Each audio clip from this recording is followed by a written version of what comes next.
ও নর্তকী, হাজারো মানুষের, হাজারো যুবকের চরিত্র নষ্ট করে আখিরাত বরবাদ করে তুই সুখ পাইবি, এটা কেমনে সম্ভব? তুই কেমনে সম্ভব? কথা বোঝেন নাই? তুই নাফরমান, কেমনে সুখ পাইবি? তুই তো হাজারো যুবকের সুখ নষ্ট করছ, ঠিক কিনা বলে? হাজারো যুবকের জিন্দিগিটা বরবাদ করে দিছে তোর ওই হাসির ফান্দে পড়িয়া। ছেলেটা শেষ, পোলাটা মনে করছি এটাতেই জীবন, অথচ এতে সারা রাত এই নর্তকী চায়, সারাদিন এই উলঙ্গ ছবি দেখে, সে মনে করে কি মজা না লাগতে আছে।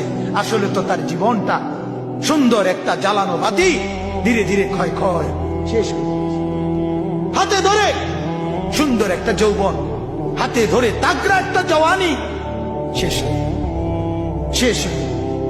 এই নর্তকী দেখতে দেখতে, এই সিনেমা দেখতে দেখতে, এই নায়িকার নাচ দেখতে দেখতে, ওদের হাসি, ওদের এই মায়াবী নাচ দেখে দেখে এই ছেলেদের জীবন শেষ। তাহলে লাখো যুবকের জীবন নষ্ট করে তোর জীবন গড়বে, যে কেমনে সম্ভব?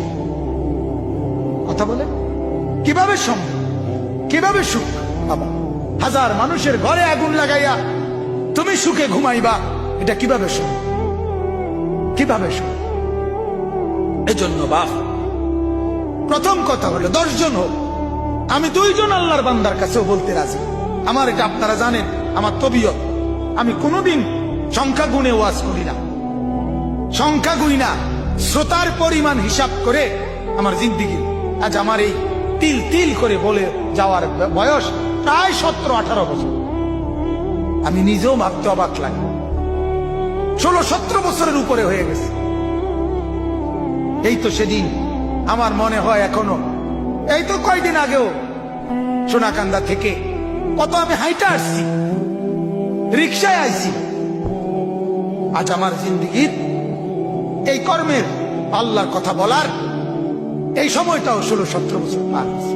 সুখে দুঃখে, পাওয়া না পাওয়া, মূল্যায়ন অবমূল্যায়ন, কোন কিছুতে বাজান এক বিন্দুর জন্য পিছপা হইনি। কে শুনতে চাইছে, কে শুনতে চায় নাই, কে মূল্যায়ন করছে, কে মূল্যায়ন করে নাই, কে মনোযোগ দিছে, কে মনোযোগ দিছে না, কে সুনাম করছে, কে দুর্নাম কইছে, কে আগাইয়া নিছে, কে ফিচ্ছাইয়া দিছে, কে আগায়া দিছে, কে ভাঙ্গা লাইছে, কিচ্ছু ভাবি, কারো বিরুদ্ধে কোনো অভিযোগ নাই। সবার জন্য কল্যাণ কামনা করুন, সবার জন্য আল্লাহর কসম, সবার জন্য কল্যাণ কামনা করি।